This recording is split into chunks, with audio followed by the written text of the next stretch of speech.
This video is brought to you by Redneck Engineer, custom-built gaming PCs and parts for an affordable price. Use code joshscorcher at checkout for a 5% discount. And make sure you don't have any coupon clipping extensions like Honey installed or I don't get my commission. Thank you!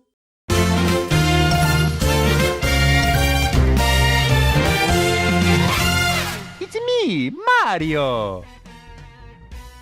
Villains aren't always the first thing you think of when you think of Mario. But when you look into the catalog, there's plenty to love here. Heck, a lot of people have some of these as their all-time favorite characters, so this rogue gallery must be doing plenty right. Or wrong, because, villains. Haha. Whether they're comedic, dangerous, or just a little bit of both, Mario's got them in the palm of his white gloves. So let's look at 10 of the best ones today.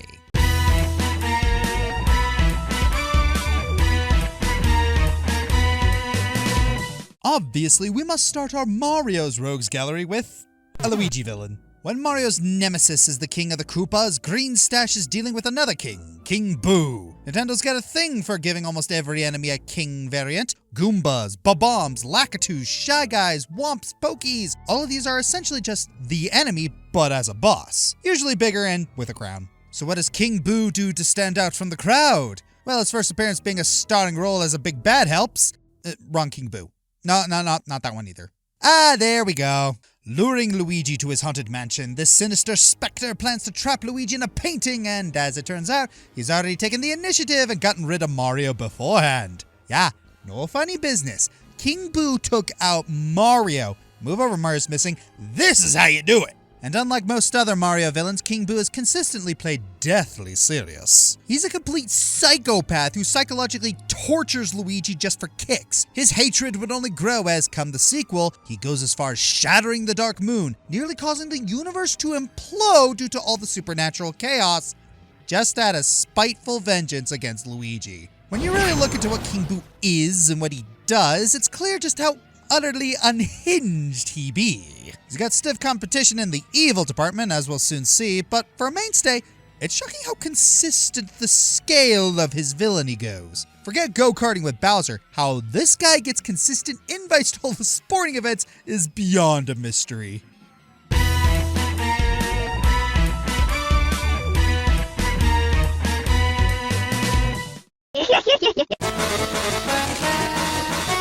Considering all the attention Fawful gets, we sometimes forget that his boss, Cacletta, is a mighty fun villain herself. Her motive is simple: awaken the Beanstar and harness its power to take over the world. I see! But how she does it is what really puts her on the radar. She steals Peach's voice as the key to awaken the star, controls the Bean Kingdom from the inside, mutates the Queen in order to steal said star, and sends an entire university on a polymorphing frenzy just to use their equipment. Lady, was all that necessary? You could have just asked. She didn't even ask Bowser if she could possess him or not. Just casually takes his body and becomes that. Then goes full throttle on Bean with his army at the palm of her hands. Rude. Jokes aside, she can be hilarious too. Yeah, a lot of it is more at her expense rather than coming from her, what with how often the characters pull a Deus Ex Machina without witting her. Seriously, this game's story is much stranger than I remember. But to be fair, it does give us some of the series' funniest moments. Ah! Behind you! A humongous cockroach! She may not be the most cunning or competent Mario villain, but she's still one of the most enjoyably persistent. No matter how many times you kick her down, she never gives up, always coming back stronger and more devastating than ever. If all that she went through doesn't speak a lot about her tenacity, then that grueling final battle surely will. Dude, we literally only have 1 XP left!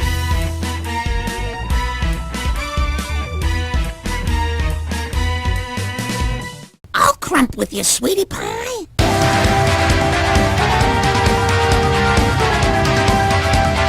We love our recurring Mario antagonists, but some of the one-off villains can really make a splash when they're written well. Such is the case with Lord Crump from the Thousand-Year Door. This goggles-wearing Gengar serves as the second-in-command for the X-Nauts. He first appears towards the start of the game when he's confronting Kumbella about the Crystal Stars. You fight this silly guy 4 times, and in 2 of them, he wields his glorious trump card, Magnus von Grapple! A giant robot suit made out of what I can only assume is a Chinese takeout box with a big X in the middle. If that's not enough to put Lord Crump on the list, don't worry, there's more. He's persistent like Cacletta, but he's just so much funnier. Heck, Chapter 5 as a whole is arguably one of his funniest moments. Even when he tries to break the paper-thin fourth wall, yes, like Paper Mario, haha. He tries to be intimidating, but is just such a bumbling fool. It's no wonder why this guy's a punching bag for Grotus. He manages to outlive his boss while he becomes a cracked brain in an oval jar. Plus, Lord Crump's final Magnus fight is one of the toughest in the game, unless you're able to pull out Danger Mario, which is more broken than a traumatized poet. Call an ambulance! Call an ambulance!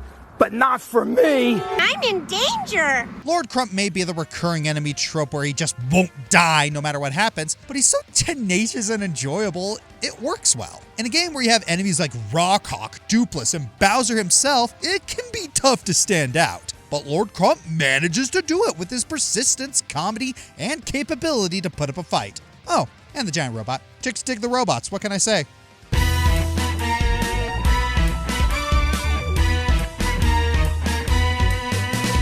Bowser's got a lot of troops under his belt. Granted, some of them kind of blend together. Aside from one-time bosses or the aforementioned king bosses, you got Junior and the Koopalings. They're fine, but there's really only one true MVP of the Koopa Troop. Bowser's own, probably adoptive father, Kamek. If you want someone who carries Bowser's endeavors on his back, here you go. His poor aching back. Kamek is the premier named Magic Koopa, which kinda gets confusing when they all look alike. Get on Brothership, making the other Magic Koopas orange to help tell the difference. But usually when there's an important Magic Koopa in the game, it's Kamek, and he serves as a support role across games. In the new series, he is always present in major boss fights, adding magical flair to the Koopalings fight to spice things up. This calls back to the time as Big Bad in the Yoshi games where he would provide his magic to all bosses, major and minor, and tirelessly hunt down Yoshi and Baby Mario. That's right. This guy is, chronologically, the first villain Mario faced. Once you start knowing where to look, you'll start seeing Kamek's hands everywhere, always acting as Bowser's chief subordinate. He's right there at the start of Galaxy, sending Mario flying. He's in Wonder, flying around Bowser after he turned into a big castle thing. In the Mario and Luigi games, they give him crazy amounts of snark and some killer boss fights in Dream Team. He even looks good in drag. His role in Brothership even gives him some depth as a mentor, as he gives Junior a pep talk about how Bowser keeps his minions' loyalty strong, encouraging the prince to help the brothers save Bowser from a bigger threat. Kamek isn't the flashiest minion out there, but when he does show up, he proves exactly why Bowser values him so much.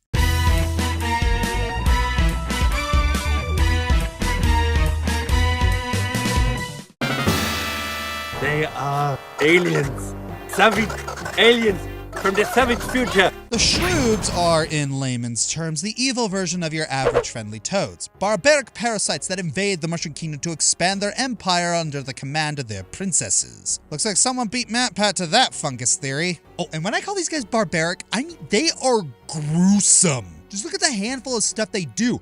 Abducting toads and siphoning their life force, breeding a mutant Yoshi that eats everything until it becomes gigantic, and throwing virtually everything in their arsenal, including themselves, to aid their ruler in destroying their greatest enemies. Not the most deep or complex characters, but really, they don't need to be. Their whole deal is that they are animalistic in nature, motivated only by the desire to destroy and conquer. And even still, the Shroops can be cunning when they need to, imitating Peach and a Star Spirit in order to trick the Mario Brothers and lure them into their traps. Their attempts aren't spotless, but when the heroes are desperate, why question it? It's not like how predators use uncanny mimicry to lure and capture their prey. Considering we don't see Mario tackle alien threats all that often, it's awesome to see them really go all in with the Shroobs. It's a great homage to various alien tropes and media, and all that makes for one of the most dangerous armies of villains this series has known to date.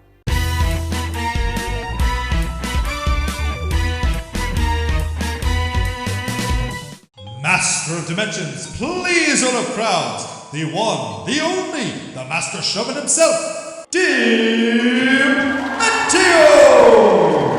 Where, oh where do we begin with him? First appearing as one of Count Bleck's unassuming lackeys, it becomes quickly apparent that Dimentio has an agenda of his own running against the Count. Whereas Bleck seeks to destroy all worlds in his nihilism and leave nothing left, Dementio wants to use the Chaos Heart to destroy everything and create his own perfect world, one where he rules as its God King.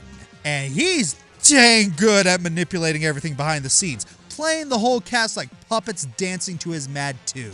He uses the mysterious Mr. L as his own personal agent to do his bidding, and when he's no longer of use, Dementio snaps his cord, but his manipulations don't end there. He kills the whole entire cast just to send them into the afterlife for another pure heart, because he's not above helping the heroes to move them along the chessboard. In fact, he offers the Mario Brothers assistance in taking down Count Bleck, though if you say yes, well, he didn't say anything about you keeping that free will of yours now, did he? Beat Count Bleck without him, and Dementio takes hold of the Chaos Heart, revealing to everyone that his allegiances never were with Count Bleck to begin with, or really anyone but himself. Apparently, Luigi was the perfect host to the Chaos Heart's power, and you played right into his hands, delivering him victory on a silver platter. He only failed to account for the love Count Bleck shared with his minions restoring the pure hearts.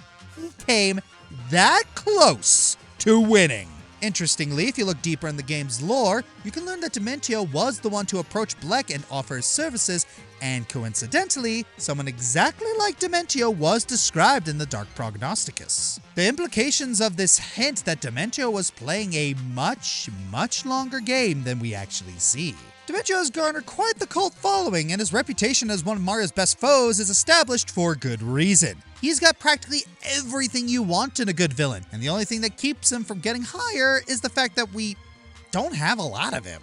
His grand plans only take center stage in the game's final act, but for a villain with so little screen time, Dementio gave a performance we will never forget.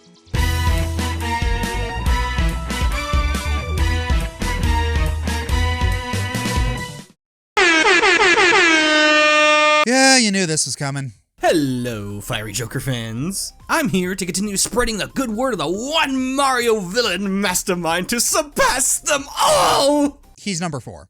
Your grave plot's number 4. Ugh, someone has chortles. You're lucky, my liege is a merciful, kind soul. One who only wants the best for himself and his minions. Didn't he turn one minion into an ice monster and merged his former master into Bowser to give him boobs? You're still hung up on that, huh? But that shows his loyalty to those he works with. The enigmatic being seems silly and confusing on the surface, but that hides the deeply intelligent and malicious feeling that lies at his core. One that is bitter to his enemies and sweet to his allies. Oh yeah, he is a bean, but I can't argue that. Fawful has a knack for using showmanship and his unique speech pattern to catch people off guard. Though I don't think that will work as much against the earnest bros or the stubborn Bowser. It honestly makes me think he doesn't need to go all out to really get the upper hand against them. But if he didn't, we wouldn't get such an entertaining villain. Bowser's inside story is one of the greats, almost solely due to his presence. Made me wish he was more active in the Bowser Jr. side mode. Hey, we got more of him in Bowser's Minions, where the captains actually had to struggle to overcome him. Sure, they didn't defeat him, but they were able to overcome a labyrinth of his design, which is crazy. I've waxed poetically literally hundreds of times about the lengths he goes to enact his master plan. The manipulation of Bowser, the unique way he got Peach, and the revival of the Dark Star. In the end, it wasn't even the bros who killed him. Yeah, you gotta expect that he went out on his own terms. Still, couldn't kill the bros, but neither could black holes. Rest easy, my sweet king. The script says prince, but it's wrong, he's a king. Know your mission is in safe hands. Signing out.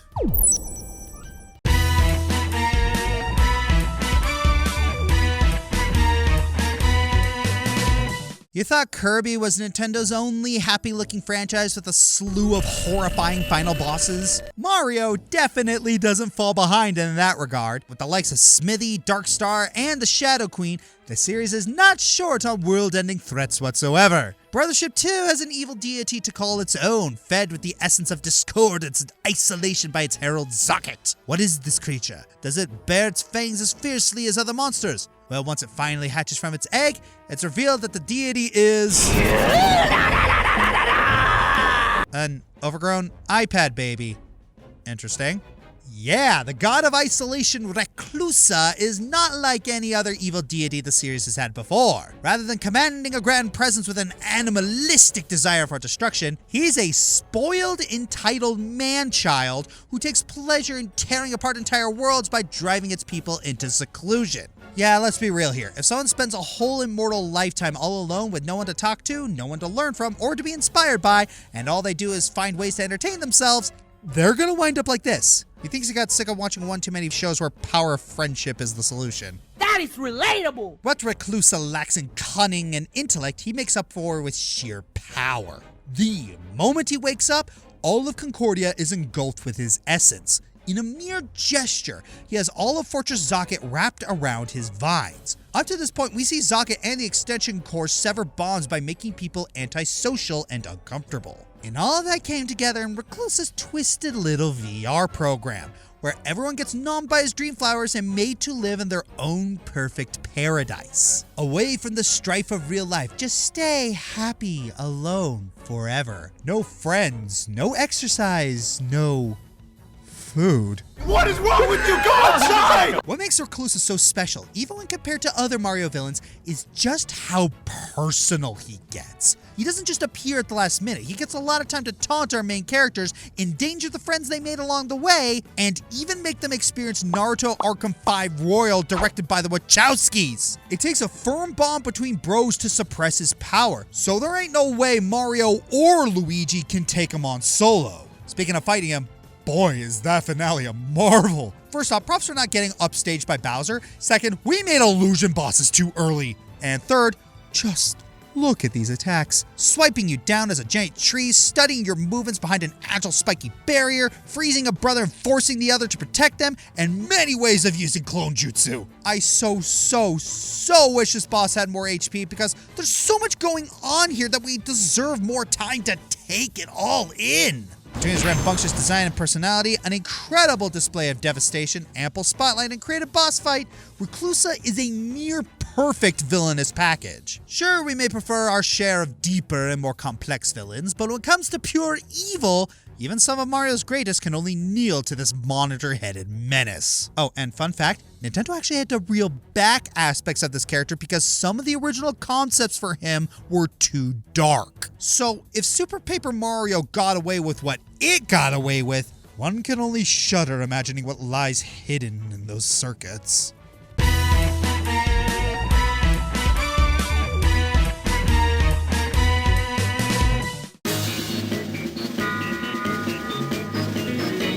Count Bleck is the phenomenal showrunner of Super Paper Mario, taking the story across every corner, mountain, and valley.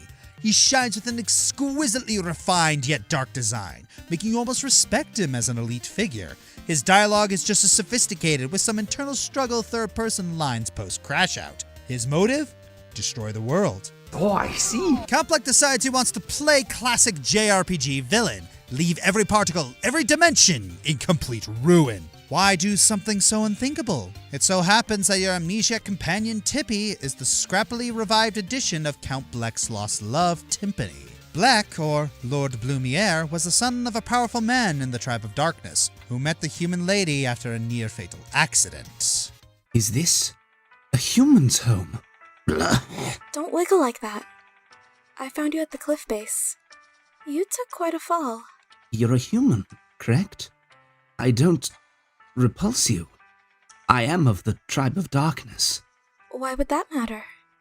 Anyone with a heart would not ignore an injured soul. Yeah, it's a classic Romeo and Juliet, and like those two, they don't sustain. She's my entire world. Well, then it will interest you to know that she no longer resides in this world. This is the price those who resist their own fate must pay, my son. No, it can't be so. Someday you will see, son. Our kind and humans must never mix. But this time, Romeo ain't playing around. Speak, Dark Prognosticus. Teach your dark history. I await your command. Bleck. This beautiful love story, the passion in every word, the sacrifices. This is the kind of dynamic that brings so much depth to this world of paper and polygons. Only thing I felt missing is that I wish Tippy also had more going for her to complement just how grandiose Bleck is. Maybe if Tippy was the one who got her partner ravaged by her own parent, who then assaulted the partner and attempted interdimensional murder, she wouldn't have gone so far as to unleash the Dark Prophecy. I don't know, maybe it's just me, but she doesn't give off that vibe. Count Bleck stands the test of time as one of the greatest Mario villains and the best outside of the mainline games. His lore and charisma will have you hooked for days as he sways the plot of his tragic tale. Remember, ladies, if he wouldn't use a millennia-old ancient dark powers to destroy all of existence if he went missing forever, he ain't the one. That was the day our paths crossed. That was the day our tragedy was set in motion.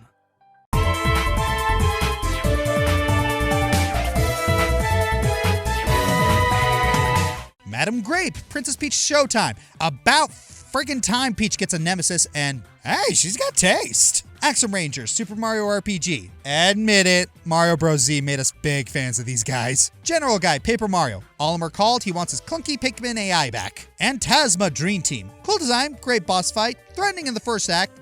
Kinda fell off for the rest of the game. King Ollie, Origami King. All your papers are belong to us. Extension Corps, Brothership. How dare you sabotage Chillium and Bernadette!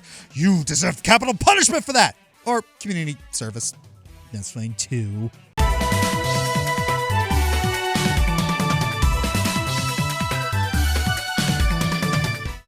Showtime! Is it predictable? Yes. Is it the basic answer? Yes. But come on! Who else could it have been? Bowser isn't just the best Mario villain by a landslide, he's one of the best villains in gaming as a whole. He has some stiff competition in the RPG villains, sure, but time and time again, the Koopa King proves he's Mario's biggest foe.